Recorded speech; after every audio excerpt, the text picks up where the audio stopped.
یہ شادی ایک ایسی سنت ہے کہ اس کا اثر آگے نسلوں تک برقرار رہنا ہے۔ کچھ سنتیں ایسی ہوتی ہیں کہ جن کا اثر اور جن کی ادائیگی کچھ وقت کے لیے ہوتی ہے، لیکن یہ شادی ایک ایسی سنت ہے کہ اس کا اثر آگے نسلوں تک منتقل ہونا ہے۔ تو پھر شادی کی تقریبات اور شادی کے تیاری، اس سلسلہ میں اتنی احتیاط کی ضرورت ہے کہ آنے والی نسلوں کے لحاظ سے بھی سوچ ذہن میں ہو، اور اللہ رب العزت جل جلالہ اور اس کے پیارے محبوب علیہ الصلوۃ والسلام کے احکامات اس سلسلہ میں ذہن میں رکھ کر پھر شادی کی جو ہے وہ تیاری اور اس کی تکمیل تک سلسلہ لے جایا جائے۔ اس سلسلہ میں جب تقریبات کے لحاظ سے کوئی بندہ کہے کہ یار یہ شادی کا موسم ہے اور شادی کا موقع ہے تو سنت کے مطابق اس پہ عمل کرنا، تو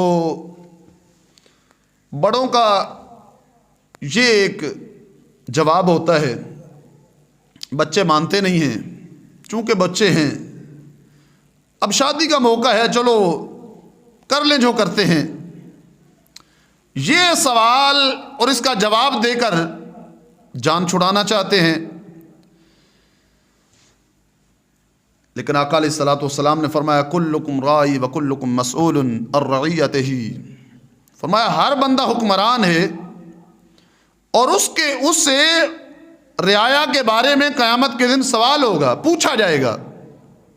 اب کوئی حکمران گھر کے لحاظ سے ہے، کوئی حکمران محلے تک ہے، کوئی حکمران آگے گاؤں تک ہے، کوئی علاقے تک ہے، جہاں تک بات سنی جاتی ہے، جہاں تک بات چلتی ہے، بات مانی جاتی ہے، آقا علیہ السلام نے فرمایا کلکم رائی وکلکم مسئول، وہاں تک جو حکمرانی ہے، حکمرانی پھر رعایا کے بارے میں پوچھا جائے گا۔ آقا سید المرسلین صلی اللہ علیہ وسلم نے اس سلسلہ میں بے شمار فرامین عطا فرمائے۔ بعض تو یہ جواب دے دیتے ہیں چونکہ بچے ہیں مانتے نہیں ہیں، بعض کی ایسی حالت ہے کہ عمر دادے تک پہنچ گئی لیکن حرکتیں عادتیں 16-17 سال کے بچوں کی طرح ہیں، خود ڈانس کر رہے ہوتے ہیں، خود ان تقریبات میں وہ پہل کر رہے ہوتے ہیں۔ آقا علیہ السلام نے فرمایا تم میں سے نوجوانوں میں سب سے اچھا پسندیدہ نوجوان وہ ہے کہ جس کی عادتیں بوڑھوں والی ہوں۔ فرمایا تم میں بوڑھوں میں سب سے شریر وہ ہے جس کی عمر تو دادے تک پہنچ گئی لیکن اس کی حرکتیں نوجوانوں والی ہیں، عادتیں اس کی بچوں والی ہیں۔ یعنی اس کو ناپسند کیا کہ جو عمر بڑھنے کے ساتھ عادتیں نہ چھوڑے، اور آقا علیہ السلام نے اس نوجوان کو بڑا پسند فرمایا کہ ابھی نوجوان ہے، تہجد کا پابند بن گیا ہے، نوجوان ہی ہے اور نماز کی پابندی آ گئی، آنکھوں میں حیا آ گئی۔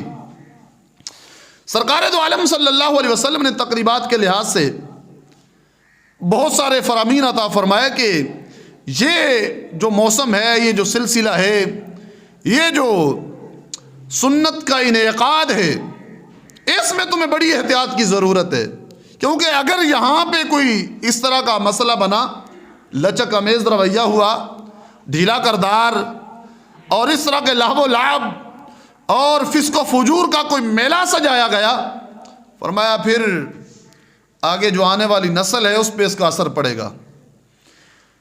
سید عالم نور مجسم شفیع معظم صلی اللہ علیہ وسلم کے بے شمار فرامین اس سلسلہ میں ہیں۔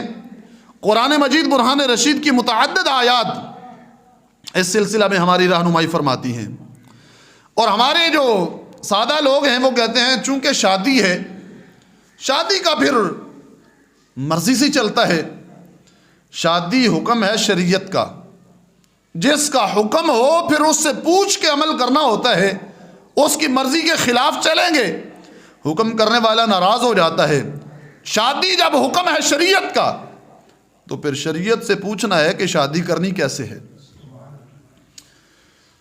یہ شادی سورہ روم کے اندر اللہ رب العزت جل وعلا ارشاد فرماتا ہے وَمِنْ آيَاتِهِ أَنْ خَلَقَ لَكُمْ مِنْ أَنفُسِكُمْ أَزْوَاجًا. فرمایا اللہ کی آیتوں میں سے ایک آیت یہ ہے.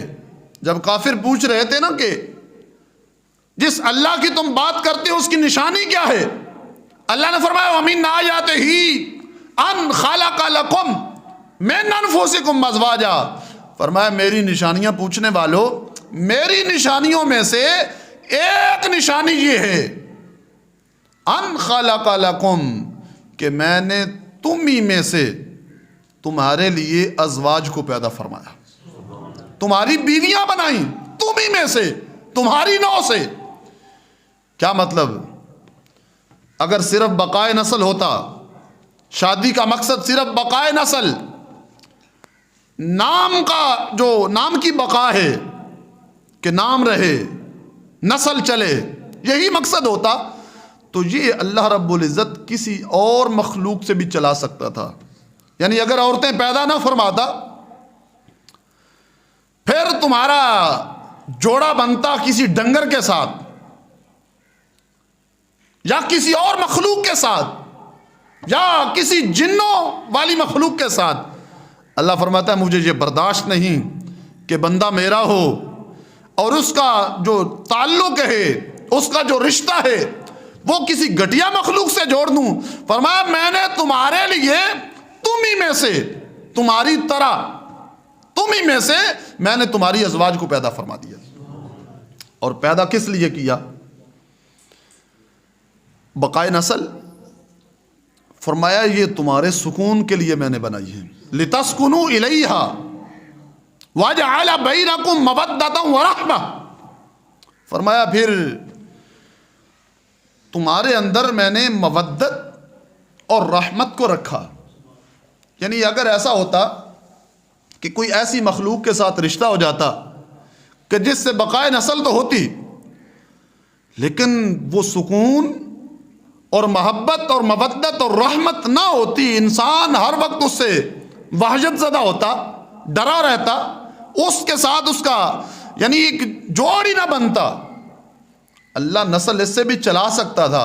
اللہ نے فرمایا صرف نسل نہیں چلائی, تمہارے سکون کا باعث ان کو بنایا اور تمہارے اندر جو مودت اور رحمت اور محبت ہے خالق فرماتا ہے یہ سارا کچھ میں نے ہی عطا کیا ہے. آگے جو آخر میں ہے وہ ان فی ذالک لآیات لقوم یتفکرون. فرمایا جو تفکر کرنے والے ہیں, جو غور کرنے والے ہیں, یہ آیتیں ان کے لیے, غور و فکر کرنے والوں کے لیے یہ آیتیں میں نے رکھی.